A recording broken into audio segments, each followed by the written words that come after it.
It's the Opperman Report. And now, here is investigator Ed Opperman. Okay. Welcome to the Opperman Report. I am your host, private investigator Ed Opperman.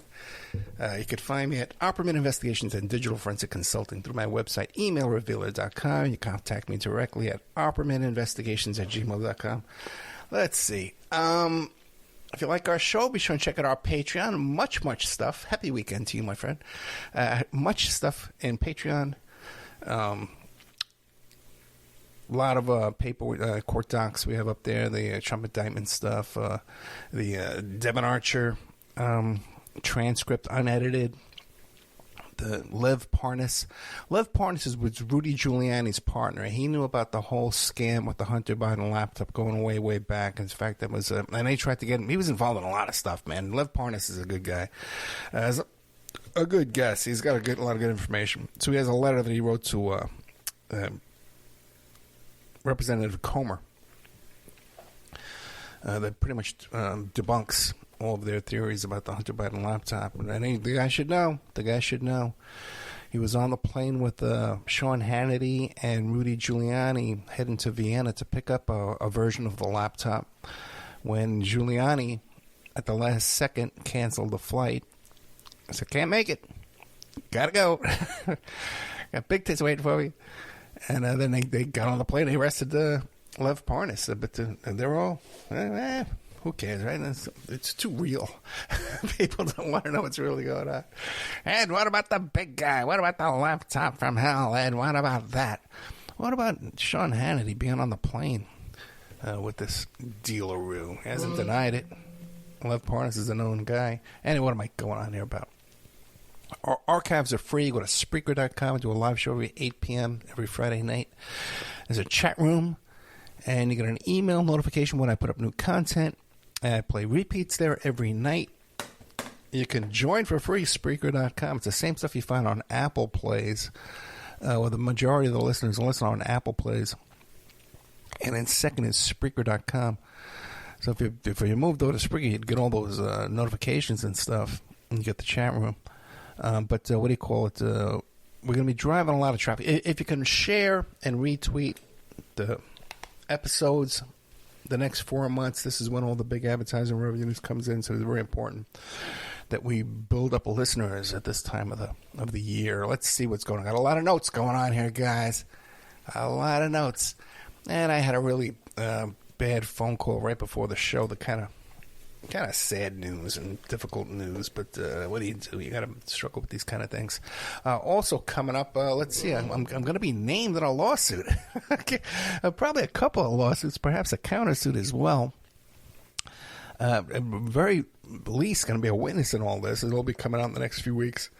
You'll be hearing about all this stuff, settling a lot of family business. Okay, all at once. Coming up after this, what did I pull up for you? Jeremy Lubert wrote this book about, what is the name of that book? I don't know if I have it. But it's about that case in Wisconsin. I think it's Wisconsin. Where that guy set up the booby trap for his neighbors to come break into his house, and then he shot them dead. He left the dead bodies there overnight over the Thanksgiving weekend. And then he was convicted for it. So we get into all that about the Castle Doctrine and stand your ground. And all this crazy stuff. I'm probably going to have him come back so we can get into it in more detail, because we did touch on it. But you see all these videos. I love to watch the fight videos on Instagram Reels and on YouTube and stuff. The public freakouts, the public fights and stuff. And you'll see these guys, if you don't touch me, if you touch me, if you lay one finger on me, then people think that if all you have to do is touch somebody, and that gives you the right to start pummeling away at them or shooting them even, where that's not the case at all. You're going to get arrested for battery if you do that, okay? And it has to be reasonable self-defense. Someone can't just touch you or brush against you or breathe on you, and then you have the right to start shooting them. That's just not the way things work. Or if they trespass on your property. Oh, Ed, but I live in Texas. We have stands. Trust me on this. Trust me on this. Well, listen to the show tonight, and you hear yourself. This was the state. I forget what it was. Michigan, Wisconsin. They're all the same to me. They have that castle doctrine there, but the guy was still convicted. It's just not how it works. I did a great show on this once called Play Misty for Me, but the audio was so low. How's the audio tonight, man? We got Shane in the chat room. Is the audio loud enough there for you, Shane? Because it's usually great when I'm broadcasting live, but then sometimes when we put it up as a podcast, it comes out real low. So we have that coming up after this, Jeremy Lubert, and then we have a guest, J.J. Vance, coming on about the Idaho 4 and his theories and reporting on that. I believe he has a podcast or a YouTube channel where he discusses the different things in the news. And we talked about those Indian mounds. I actually visited one in Florida. I've always found it to be very interesting, too, and he talks about that quite a bit. So we discussed that a bit, too. We had David Wheeler back from Muckrakers, American Muckrakers, I think it is, on AmericanMuckrakers.com, and Fire Boebert. And he's got a lawsuit coming up with Lauren Boebert. She was claiming, I'm going to sue Dan Wheeler and American Muckrakers for defamation. She never sued him. He wound up suing her for defamation. So now comes her response, and let's see what happens there. Interviewed Christian Cipollini, had him back for the third time about his new film called Dope Men, which is really good. It's about how organized crime and the mafia were involved, and then the heroin smuggling back in the 1920s and things like that. And really big names like Al Capone and who's that guy who fixed the World Series? I forget his name right now, but a lot of the film was about him and how much he was involved in this drug trade.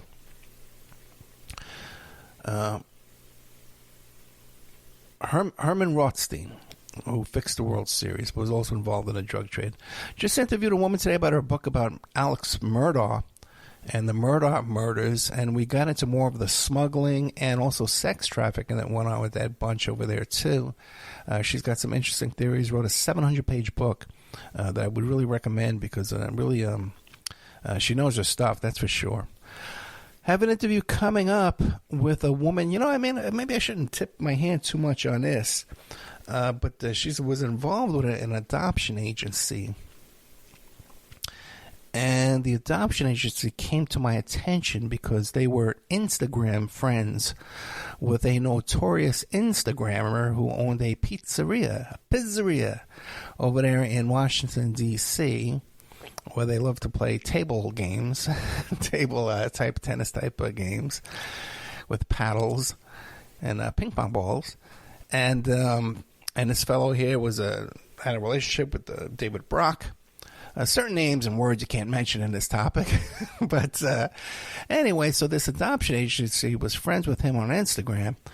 And she had a really wild experience with this adoption agency. And she has new information about this adoption agency and the people involved in it and their world travels. So hopefully we'll get her on the show. We were supposed to tape today. It was a cancellation last minute. And then also, too, we have a show coming up about the CIA on campus and that movement to get the CIA off college campuses back in the 70s and the 60s. So a lot of good content coming up for you. What a wacky week it's been. I agree with you. About the wacky week. It's been a wacky week. A wacky week. What are we going to do? The week is so wacky. About to be named as a witness. Okay, well, then we're going to talk about that. Keep an eye out. Sunday mornings. The minute I wake up, the first thing I do is I run to my computer. That's me running. I run over there and then I play the May Brussels archives in cooperation and partnership with the May Brussels Project with the Daughters of May Brussels. And, of course, my good friend Glenna, and we talk about I don't talk about anything. I just play the archives. You can listen to it for yourself. And then right after that, I play Casey Gain, who has his own podcast series called Reality Theory. It wasn't getting as much attention as you wanted, so I said, hey, Casey, man, I'd love to put you on the platform here, get you some new listeners. And that's been very popular, too, as well. Casey Gain does great work. Check out his book, CIA Secret War in Jamaica. Tonight I'll be talking to you about something came to my attention about George Nader. Now, you might remember George Nader. Well, Ed, everybody's talking about George Nader. What do you want to know about George Nader, Ed? Me and Pierce Redmond were the first people to discover George Nader and his criminal record. Okay, years and years. We were talking about like 2013, 2014. We spotted this character. George Nader. I played a couple of repeats about George Nader and his behavior. Now, here's the deal. Let me pull up the George Nader Wikipedia page. Okay. Now, this guy has a series of arrests and convictions for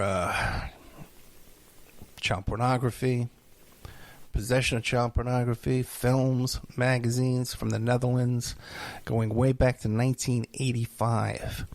Okay, with the prepubescent boys engaged in sexual acts. Now, that case was dismissed due to an invalid search warrant back in 1985. And then a federal court in Virginia in 1991 gave him a 6-month sentence on a felony charge of transporting pornographic videotapes from Germany of boys 13 and 14 years old. Prosecutors agreed to put the case under seal due to the extremely sensitive nature of Mr. Nader's work in the Middle East. Turns out he was friends. We did a whole show about this with this fellow from the United Arab Emirates, who also has a reputation for these kind of interests and stuff like this. In 2003, he was convicted in Prague, Czech Republic, of sexually abusing 10 boys, for which he served 1 year in prison. What's that, like a 1 month for each victim, right? That's in Prague, in the Czech Republic. You'd think over there they're a little tougher. But, in America, we have more people in prison here than anywhere on the planet. But I guess not when it comes to child pornography. They get the little slap on the wrist and drop charges. So he gets busted in the Czech Republic. He gets this conviction here for sex with little boys. The crimes took place around 1999 to 2000. Want to build the bet you want in seconds? With Unibet's Bet Builder, you're on. Add shots, corners, cards, and more. And increase your odds with Bet Builder Rackers, combining bet builders across multiple games and sports. Download the Unibet app or visit unibet.co.uk and get a Bet Builder boost every day. Unibet. You're on. 18 plus, begambleaware.org. Pre-match only, max stake £10 minimum, combined odds of 4-1 and 3 selections. T's and C's apply. You may have heard about People's Postcode Lottery and often wondered, how does it work? Playing is simple. You sign up for a monthly subscription of £12, guaranteeing you entry into every draw, and your ticket is your postcode. Prizes are won every day, including Millionaire Street, where one lucky postcode wins a share of £1 million every Saturday. Also, at the end of the month, players in one postcode area win a share of a minimum of £3.2 million. A minimum of 33% of every ticket goes to charities and good causes across Great Britain and beyond, with a staggering £1.1 billion raised so far. So, for a chance to win, sign up before midnight on the 24th of August to play in the September draws, and the next winning postcode could be yours. PPL managed lotteries on behalf of good causes. 18 plus, conditions apply. Play responsibly. Not available in Northern Ireland. 2002. In one case, in his room at the Hilton Prague, he molested a 14-year-old boy. Then in June 2018, when he started coming onto, he got on our radar here. Around 2014, 2015, when we saw he was meeting with Michael Flynn, the national security advisor for Donald Trump. Michael Flynn was Trump's longtime friend. He used to fly with him on the plane during the campaign. Trump appointed him as national security advisor. He had to resign in disgrace and scandal for lying to the vice president, and all kinds of craziness came up in his life. The guy sues everybody in existence who mentions his name. He's actually was headquartered in bicycle riding distance of me. Okay. So I got to watch my step. This guy he was talking to the president of Turkey about going to kidnap a guy, throwing a sack over his head and kidnapping him and delivering him back to Turkey for a fee. So, he's not the kind of guy I want to piss off. Okay, to be honest with you. I got a little company staying with me where they got a dog, so I'm a little safer than usual, of course. But, a sack could be coming my way. I can't take out a sack. I have to train this dog to fight people with sacks. Saks Fifth Avenue. Now, he was also involved, Mr. Nader, with Blackwater. They hired him to help with contracts in the Iraqi government in 2010. So the guys, he was meeting with Jared Kushner, Michael Flynn, and Steve Bannon in the White House around 2016. Met with Donald Trump Jr. at Trump Tower, offered his assistance to his father's presidential campaign. So the guy's been very busy. Now, as you know, I'm a private investigator. Very often, a client will come to me. He's going to have an upcoming meeting with a new person he's never met before. He wants to have a background check with that person to know who he's dealing with. When you're going to be meeting with people like the National Security Advisor, the President of the United States, and you're going to be meeting with them at the White House with the President's son, with the President's son-in-law, Jared Kushner, with the President's top advisor, Steve Bannon, it would be customary and cursory routine to perform a basic background check on the person you're meeting with. Hey, do they have any kind of criminal record? Do they have any kind of bizarre lawsuits in their background? Do they have any bankruptcies? Do they have financial problems? Are they overextended? Any kind of weird sources of income? We should know about any lawsuits. Are they litigious? The guy wants to come and talk to me, do business with me. Am I going to wind up in a lawsuit with this guy? Is he suing everybody he meets? No kind of frivolous, vexatious lawsuits? We want to check into these things before you meet with them. There is no way on the face of this earth Jared Kushner, Michael Flynn, Steve Bannon, and Donald Trump Jr. were not aware of this fellow's extensive history of child rape and child pornography before they met with him, before they went into business with him. There is no doubt in my mind they were not aware of this. They went ahead and met with him anyway. It was all positive dealings until he was questioned by the Mueller investigation, and they took possession of his cell phones when he was on his way to Mar-a-Lago. He was heading over to Mar-a-Lago when they intercepted him and intercepted his cell phone. And they found on that cell phone, in their investigation of him and his nefarious activities with the Trump family, they found child pornography and bestiality on his cell phone, because the guy's so into this stuff he can't even leave his home without some on his phone. Okay? So they find this material on his phone while he's on the way to Mar-a-Lago to meet with, I'm assuming, the resident of Mar-a-Lago. Okay? Now, that's interesting enough. There was a time in our history of our country that would be a 24-hour news story. Okay? Good friend of the National Security Advisor and the President and the President's son. President's advisor, Steve Bannon, is in possession of child pornography. Stop the presses. Right? Not today. That's nothing. But what is big news, and what I'm reporting today, that's new news, because I know you've heard this before from me first, and then you heard it before from other people, so repeating what they heard from me. Okay? But what is brand new just came out recently. What you can do, you can try this yourself. You can go to the Bureau of Prisons website and look up George Nader. You put in inmate lookup and the Bureau of Prisons, okay? And it would come up when he's, and he's not in custody. Not in BOP custody without a release date. So that means right now he is not sitting in prison. He is out of prison. Probably has some kind of secured housing.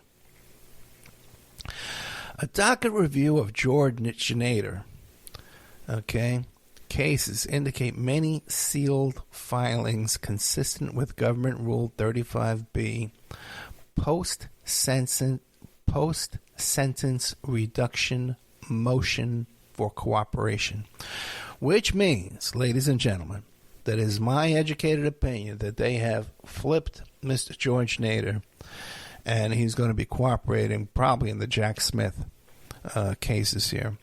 We're looking at What's he an expert on? Okay, what is this guy do? He's done a lot of negotiations that are over there in the Middle East and stuff like that, but what's his specialty? Okay, let's see if that stuff's going to start coming out. But our esteemed Trump family there. And by the way, Mr. Trump is not the only one in that family that has that kind of proclivities. We have information of other members of our family that also have that kind of interest in relationships in real life. 16-year-olds of their employ. So we have breaking news. It appears that Mr. George Nader has flipped. He's cooperating with the government. There's filings that indicate that. And he is currently not in custody of the Bureau of Prisons. That's your breaking news there on George Flippin Nader. Now let's move on to another story. Got many, many stories for you this evening, but another one. Okay, real quick. This is a quickie for you. Came out this week that the X, formerly known as Twitter, and Mr. Elon Musk, they handed a search warrant, a court-ordered search warrant, not a civil subpoena, a criminal court-ordered search warrant for the private messages and data of Mr. Donald J. Trump Twitter activity. Former President of the United States. Former President Mr. Trump. Now, Mr. Musk didn't just hand this over. And I used to be in the cell phone business, the beeper business, and you get a search warrant, and they want to know, hey, who owns this beeper? You got to turn that over. And then very often, we would say, well, we're going to warn the client that, he's being, and there's a thing they can do. They can put a non-disclosure thing, and they don't always put it in there. If they do, you can't tell the client, but if they don't put it in there, you can tell the client. But we would kind of tell the client anyway. We would kind of contact them discreetly and tell them, hey, there's a problem.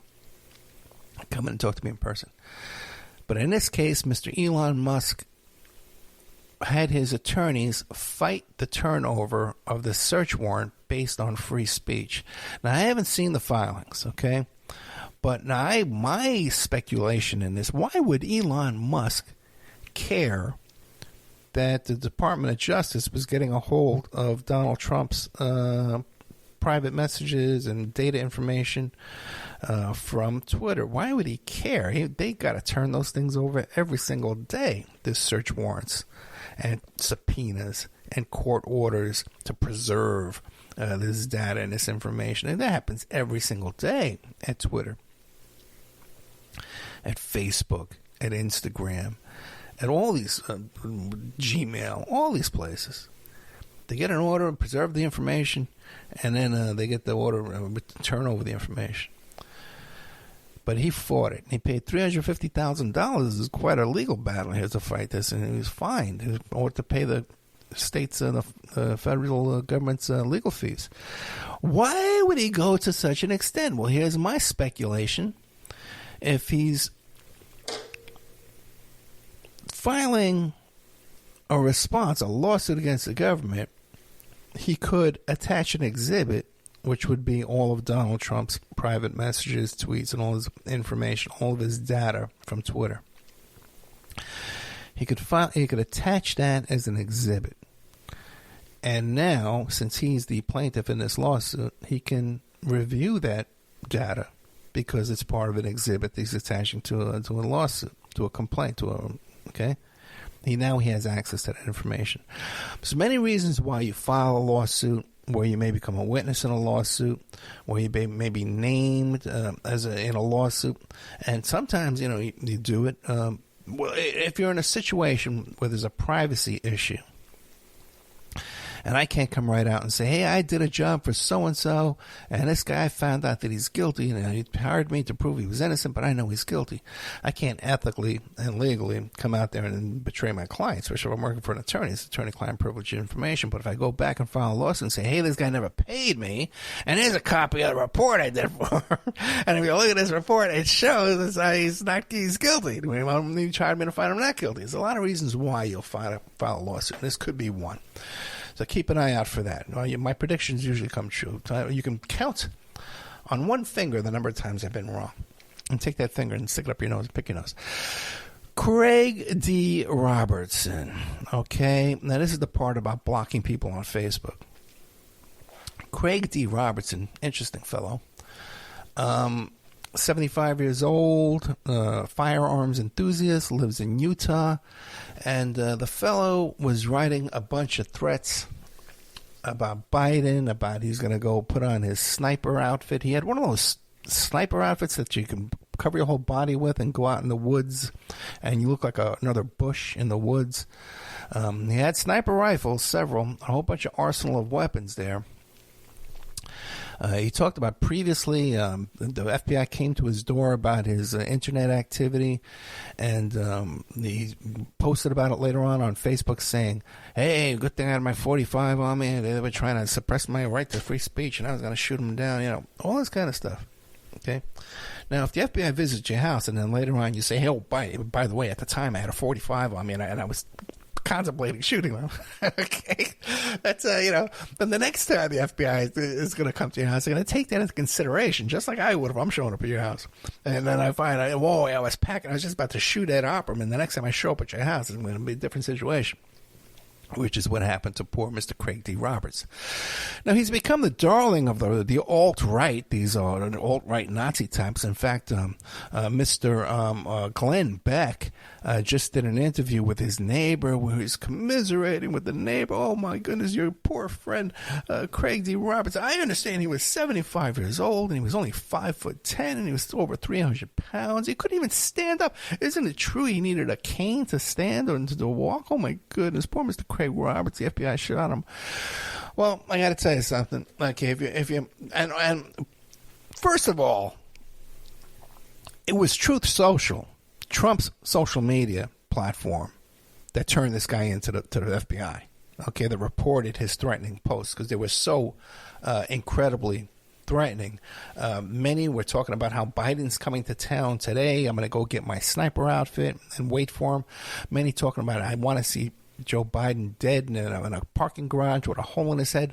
But one of them here is heading to, get this, Alvin Bragg. This is from Truth Social. This is the one you don't see, by the way. Everyone's talking about, what a poor guy, what a nice guy, he was a great neighbor.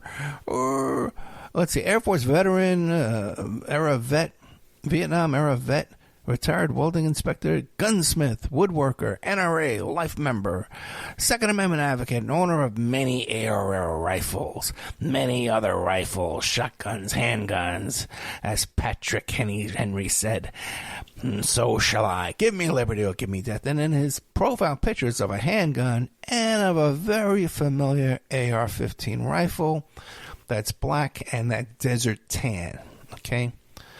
The name Craig D. Robertson, as soon as I heard it, was very familiar to me. And right away I pictured this fellow that I knew as Craig D. Roberts, as my memory goes, because now he's washed off of Facebook, can't find him anymore. And it was this fellow here, we see in this picture, Mr. Craig D. Robertson, same guy, with the beard, and he had like a military floppy hat, and holding this exact same AR-15 with the desert camo magazine and handle and bump stock, and etched a gun. Okay. This is the comment that got him turned in by Truth Social to the FBI. Alvin Bragg, heading to New York to fulfill my dream of eradicating another of George Soros' 2-bit hack DAs. Now, by the way, Alvin Bragg has nothing to do with George Soros. That's something that Trump says all the time. And look what Trump got this guy killed.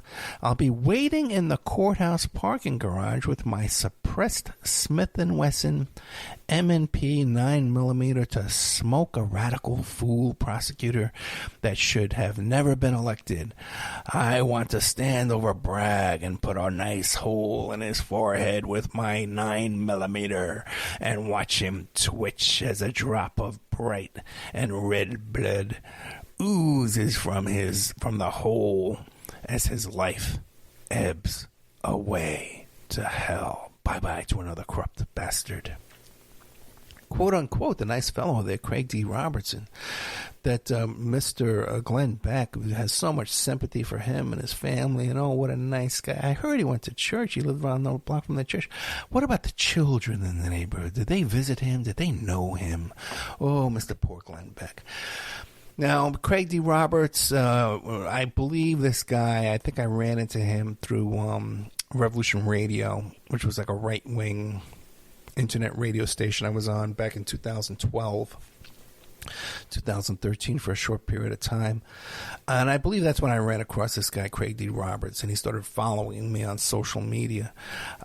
I believe I blocked him a few years back because of his weird right-wing foolishness and weirderness. I got to tell you, man, I'm really good at spotting weirdos, man, on the internet when they start contacting me, and I can just tell right away, man, hey, there's something off with this guy. This guy's going to be a problem with me. Let me just ease him out of my life.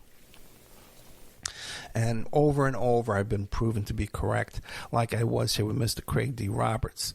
Well, I blocked him years ago. It's hard to tell. I've spoken to other people, other friends, mutual friends on Facebook, and they say, yeah, Ed, that's the guy. That's the same guy. Okay, so clearly he was using more than one name on the internet. Even though I don't, it might have been the name Robertson. It might have been Craig D. Robertson he was using, but I remember as Craig D. Roberts from my memory. So I'm going by memory there. I can't testify in court with exactly what his name was. But just goes to show you, once again, I could spot a nut on the internet from 100 miles away, man. And here's this guy here, who winds up, he's dead now. From his wild internet postings and threats. And all these people like Cernovich and Glenn Beck, if someone posted a threat like this about you and mentioned your name in this, the first thing you would be to do is to call up the your local police department and demand that the FBI intervene on your behalf. It's the first thing you would do. Okay. Now, whereas myself, I'm very hesitant to make those kind of contact with police and federal investigators. I'd rather handle these things on my own at the right time, at the right place. This is the way I do things. Okay, let's see what else is going on here in the good old notes. Let's check the chat room. See any kind of chatting going on there. Ooh, it's nice and quiet week in the chat room. Shh, don't talk. Okay, and we got plenty of time here. Oh, my ex-girlfriend's birthday was this week. Happy birthday. Yep, got a lot going on here in my personal life, you wouldn't believe, but what are you going to do? Where's my notes? Let me get to the notes. Please, the notes. Okay, let's see. Oh, Iowa State Fair. This week is the Iowa State Fair. And, 4 years ago, and the Iowa State Fair is a huge thing for the presidential elections. And 4 years ago, we couldn't go because, Vic was still in school. And then we said, boy, in 4 years you'll just be graduated, and we can go to the Iowa State Fair. We can rent like a motor home, and we looked into press credentials for the Iowa State Fair because it's a huge media thing because all the presidential candidates go there, and they have town halls up, and they walk around, and you can book interviews with them. They're looking to do interviews in Iowa.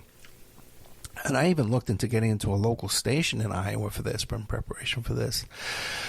But, unfortunately, we were unable to do this. Vic got a great job. She graduated college. She got a great job. So she doesn't have the free time to do this with me. I couldn't do it on my own, frankly, because I just can't afford it. We don't have the kind of financial support that we had at one time, that we had 4 years ago.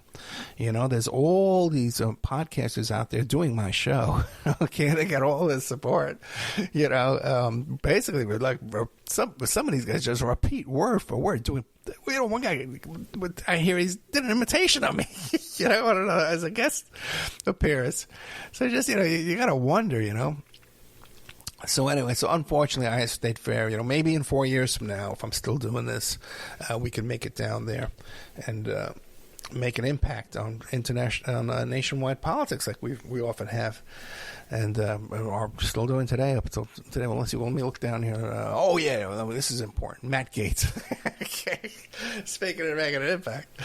Okay, Matt Gaetz came up with this scheme. I got to take my hat off to Matt Gaetz. If I was wearing a MAGA hat, I would take it off. Okay, and I would just shove it up his nose. But I got to take my hat off to this young man. Speaking of, his nose would probably be so filled with cocaine that I couldn't fit the hat up there. So he's lucky in that way too. Matt Gaetz had his own personal problems, and he was looking into pardons and immunity and how to get myself out of trouble. Matt, get myself out of trouble, Gaetz. Okay. And he went to the president because, he was being investigated for sex trafficking, and his buddy's in prison right now, was dying to testify against him, but things are done in a certain way in Florida. Okay, and I'm just learning. Okay, and I can adapt quickly. So Mr. Matt Gaetz comes up with a scheme, you might call it, to aid his good friend and fellow interests, many mutual interests and activities there, his good friend, Mr. Donald J. Trump, who, as you know, is under criminal indictment. He has been ruled a rapist in court. The man's a rapist. The rapist, Donald Trump. I'm not saying he's a rapist. The judge declared he's a rapist. He was found liable in court for rape. And the judge, and he went back to court and says, I want to file defamation because she called me a rapist. And technically, I never raped her. The judge says, oh, no, you're a rapist. Yeah, you're a rapist. Okay, so our former president's a rapist. He's out on bail presently on some other charges here, little coup d'etat charges, some criminal charges there, paying off a porn star, which always gets you in trouble too, and also to secret documents. But come on, Ed, give him a break. He was making paper airplanes with those documents. He ran out of toilet paper. He needed those paper documents. Matt Gaetz has come up with a scheme to get his good buddy Donald Trump out of all of his problems, and his scheme is one: he's going to subpoena Mr. Jack Smith to come testify before his committee. They need to establish a committee first. That's why he's floating this, trying to get some allies in this his wacky Freedom Caucus buddies there to set up some kind of committee.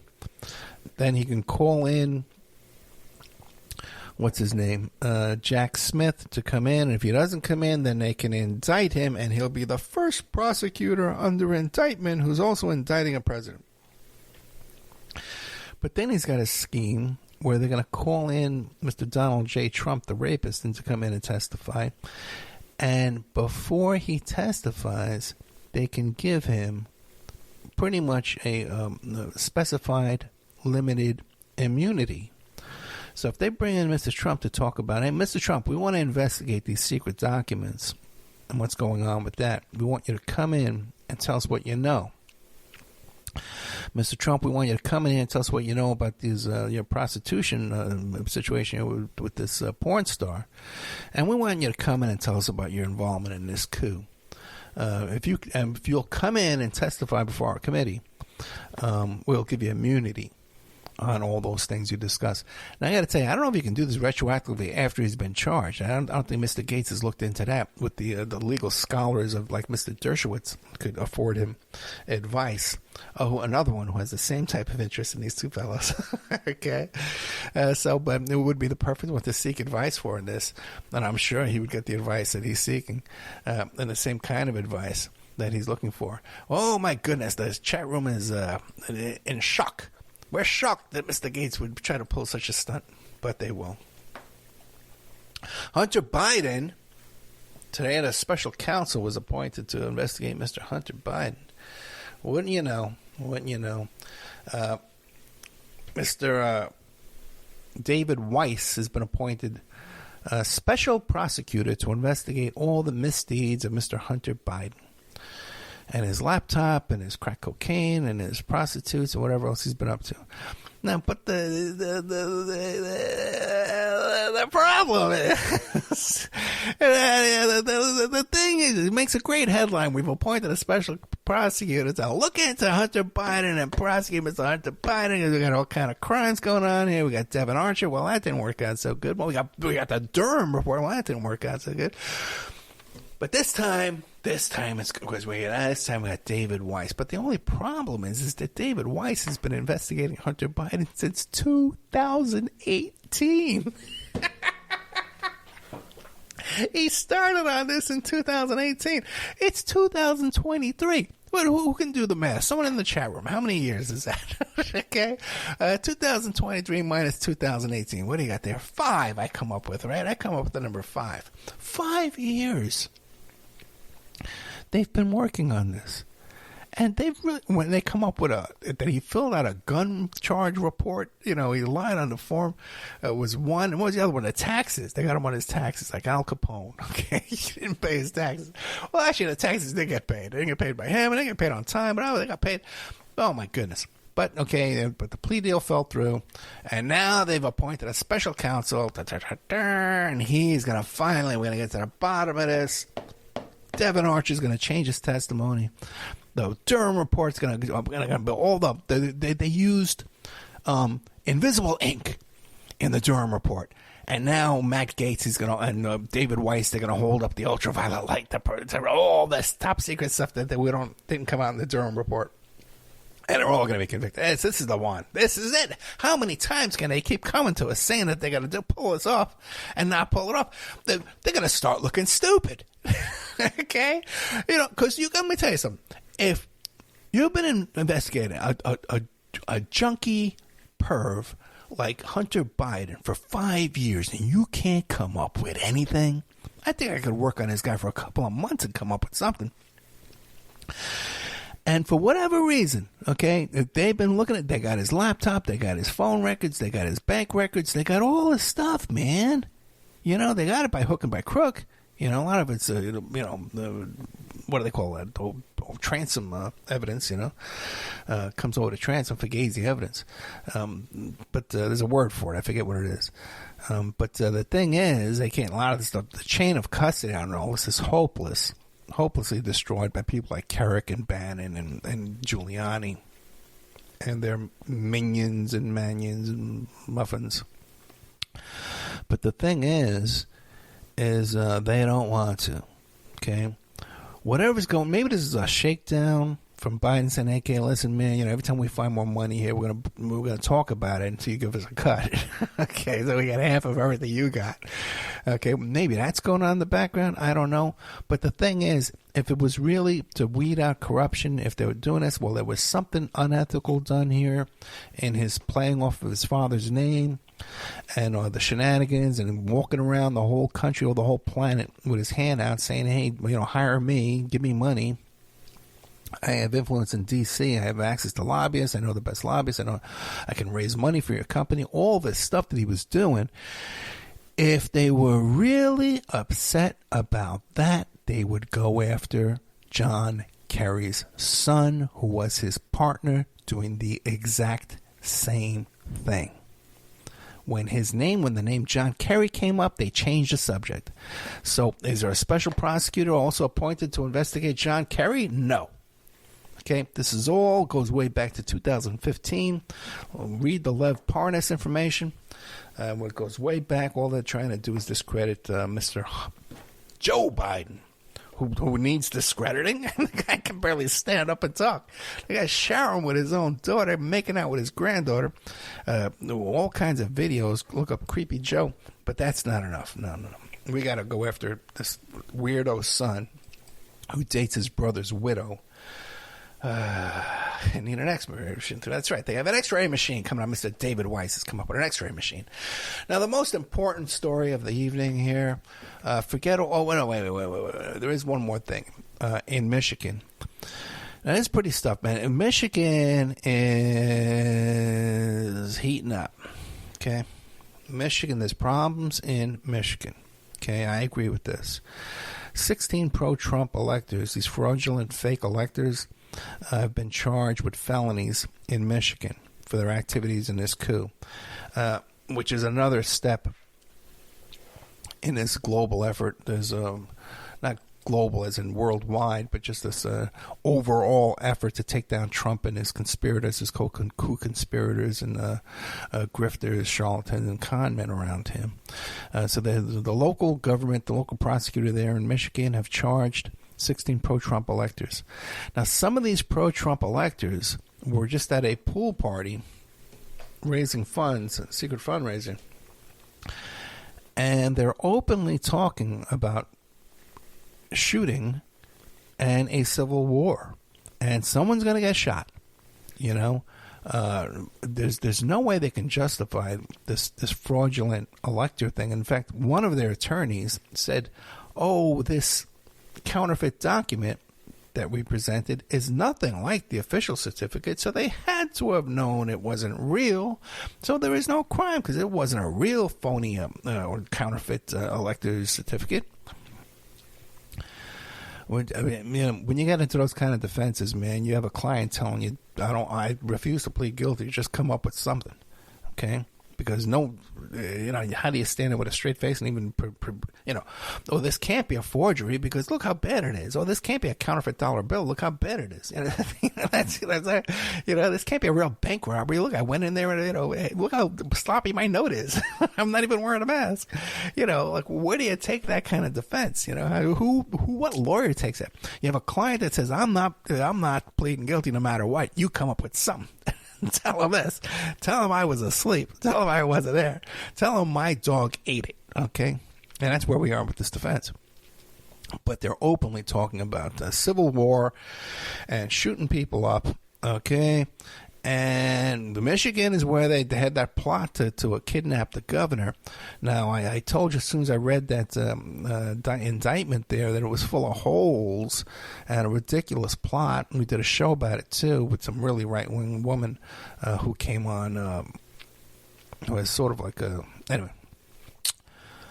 But the thing is, they're pretty radical up there in Michigan. Okay? And this is a boiling point, a tipping point up there in Michigan, and they're not fooling around. There was another Michigan State House takeover attack that went on up there where some officials held the door open. They held an exit door open, propped open for these guys to break in and potentially kill people and hold hostages. So Michigan is no joke. Now, the big news of the week, though, the big thing that we're all sitting on the edge of our seat that we all want to know about is the 7-foot-tall aliens. The 7-foot-tall aliens. The 7-foot-tall aliens in Peru. Okay, story comes out this week. A village in Peru, right? And it was on Peruvian TV. The TV in Peru was carrying a story. The news media in Peru was carrying a story. It was a little village in Peru, and I get the impression in order to get to and from that village, you had to take a rowboat. Okay, it seems to be what I was observing in these articles and these TV reports. They're all very spurious, but the villagers were reporting that they had encountered aliens that were 7 feet tall, could float, and were causing injuries to their face and their heads. And their heads were bandaged up. You could see there were legit injuries to their faces and their heads. As a matter of fact, they had one body with a skull where the face was completely removed from the skull. Now, I don't know if that was secondary reporting, or was an actual reporting, or just some kind of internet thing. When I saw I don't know, how much time can you spend on this? I'm so worried about the 8-foot aliens. 7-foot aliens I can handle. I think the aliens in Las Vegas, Nevada were 8 feet tall. See, there's the 7-foot tall aliens in Peru. Okay. And this was being taken seriously. The local villagers were patrolling, had armed patrols, looking to protect the women and children from these 7-foot-tall aliens. Well, good job, Peruvians. Okay, I know, man. I love that story, right? Now, a couple of days go by. You think this would make bigger news, because one thing you got to say, they had villagers with their heads entirely bandaged. They had villagers, Peruvian villagers, regular height villagers, 5 foot, 6 foot, okay, that had real legit injuries to their heads. So something happened. They can't deny that. Okay, this wasn't swamp gas. Okay, swamp gas with machetes. Something happened to cause these injuries. So that we got. Now, why doesn't that make more news? Why is that, especially the CIA guy comes out and says, hey, I'm going to tell you about the aliens. The UAPs. You know, they have to come up with a new... A UFO wasn't good enough. I got to come up with a new thing. Why? Tell me why. But so the Peruvians down there, they say, so the prosecutor says, I'm going to look into this myself, and I'm going to get to the bottom of this 7-foot alien situation down here in this village in Peru with these head injuries. Because I'm going to prosecute these aliens. Okay. I'm going to file charges. Maybe I'll get Mr. David Weiss to come up here and be a special prosecutor with me. And we're going to go after these 7-foot aliens. And we can use the Hunter Biden laptop as weapons to protect us, as shields to protect us from these 7-foot aliens. That's a possibility, too, as well. Or perhaps Matt Gaetz would give these aliens, what do you call it? Matt Gaetz would give them immunity from this prosecutor, this normal 6-foot tall prosecutor. I'm assuming 6 foot tall in Peru. So the prosecutor does some investigating, and what does he come up with? What is the conclusion of his investigation? I hope you're sitting down. Okay, I hope you're sitting down, ladies and gentlemen. Ladies and gentlemen of the Opperman Report, I hope you're sitting in your seats here and you have your tea nice and warm in your bedside there, because let me tell you what we found here when we investigate these 7-foot tall aliens here in Peru. It wasn't aliens. Oh, no. What we found out is that this was a group, I swear to you, this is what this prosecutor came up with and is reporting to us with a straight face. They were not 7-foot tall aliens. Good. What were they? Tell us. These were illegal gold miners. These were illegal gold miners that were attacking and trying to intimidate and sow fear amongst the villagers with these head injuries. Okay? And they were levitating. They were floating. And they did appear to be 7 feet tall because they had access to jetpacks. They had access to some kind of George Jetson jetpacks that I guess were silent. I'm assuming. Otherwise, people would say, hey, aren't those jetpacks? I watched George Jetson, don't you? Yeah, but those are jetpacks. Or that episode of, what was it? Gilligan's Island. Right? We're all familiar with jetpacks. We've all got them. Right? But somehow, these Peruvian illegal, unauthorized gold miners had access to enough guys with jetpacks and some type of weaponry to go out and bash in these heads in order to sow fear amongst the villagers so that they could at the same time be digging for gold. Now, how much gold do you have to dig up? I watched that show, Gold Rush. Okay, I watched that thing with a keen eye because I actually auditioned for that show the first season it came out. And they desperately wanted me on that show. This is back when I used to do video auditions all the time for reality TV shows. I don't know what I was thinking. And then I got into this stupid radio biz here. What a big mistake. But anyway, so the theory is that there's enough gold in this little village in Peru that they're going to hire a bunch of guys, buy these jetpacks, and commit blatant, battery on all these poor Peruvians on their heads. And clean one guy's face off, perhaps? If we're going to extend, we're going to take this at face value of what the evidence has been presented to us. Ladies and gentlemen, the jury, I say to you today, I saw MJ fly off stage in a jetpack, 30 years. Real. Okay, maybe Michael Jackson is returning. Because a lot of those people say that QAnon, they say that a lot of these people aren't really dead. Michael Jackson is not really dead. And he's going to come back and show us all he's alive, maybe on a jetpack, and expose all the international elites and their nefarious adrenochrome activities here. Maybe that's what's going to happen. That's a possibility.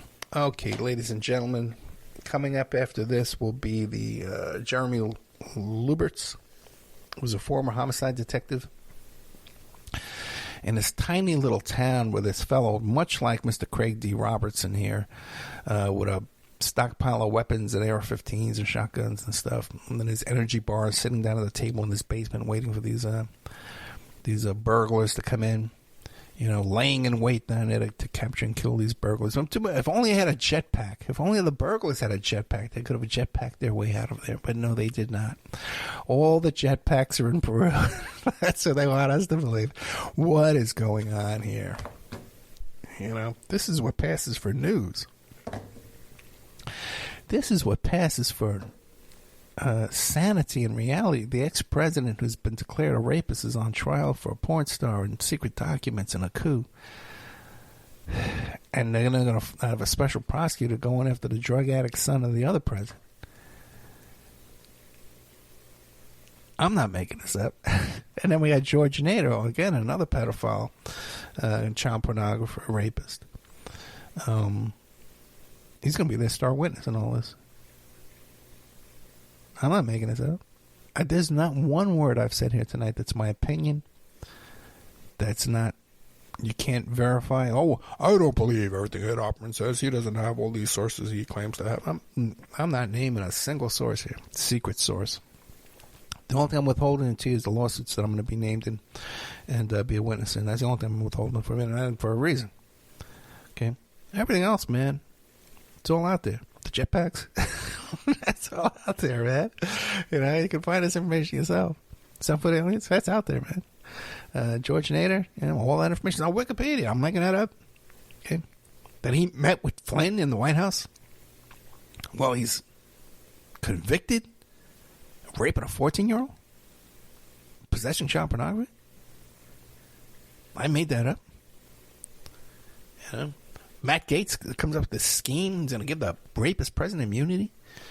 And he's going to indict the prosecutor. I made that up. Google it. You'll see. You can see the words coming out of Matt Gaetz's own mouth. And Opperman's not making anything up. I just pay attention. And I come in and I tell you what's going on. Ladies and gentlemen of the Opperman Report, I'll leave you now. Coming up with this, Mr. Jeremy Lambert. Then after that, J.J. Vance is coming up with his Idaho 4 information. Sunday morning, you want to check out Mae Brussels' project, the archives of the late, great Mae Brussels. And the alive and kicking Casey Gain and his reality theory and his investigations and his reporting there for you. I'm working for you tirelessly, as always. I can use your support.